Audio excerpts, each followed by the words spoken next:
Fans తో మాట చూస్తా. వాళ్ళని ఏంట్రా ఈ ఈవెంట్ అయిపోయిన తర్వాత సార్ మా ఇంటికి వస్తారా సార్? ఏరా 2 పవన్లు ఉన్నాయి పట్టాలి సార్.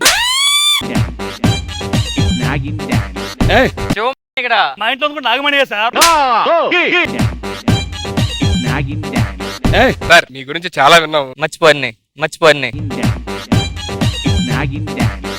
ఇది కాదు సార్, ఇది కాకుండా ఇంతకు ముందు ఏమన్నా మీరు పాటలు రాయడం కానీ ఏమన్నా చేశారా? ఏం మాడుతున్నారా? శివ క్యాష్ ఇక్కడ. శివకేష్ ఏంటి సార్? మనీ తీసి క్యాష్ గా మార్చాలే. నాకు కూడా డ్రమ్స్ నేర్చుకోవాలి సార్, నాకు మ్యూజిక్ లో అవకాశం వచ్చి కదా. రావయ్యా, ఇగో ఈ 3 డ్రమ్ములు ఇది పనిచేయదు. కొట్టినప్పుడు సౌండ్ చేయాలి. చేస్తా టుక్ పని కొట్టిన వల్ల నువ్వు టుక్ అంటే సరిపోద్ది. అలా కాదు సార్, నాకు డ్రమ్స్ అంటే ఇంట్రెస్ట్, మీరు నేర్పిస్తారా అని. అర్థమైంది. నువ్వు రాత్రి 9కి వచ్చేసి డ్రమ్స్ కొడదాం మనం. ఆ టైంలో మావాడు ఈ డ్రమ్స్ కొట్టడం.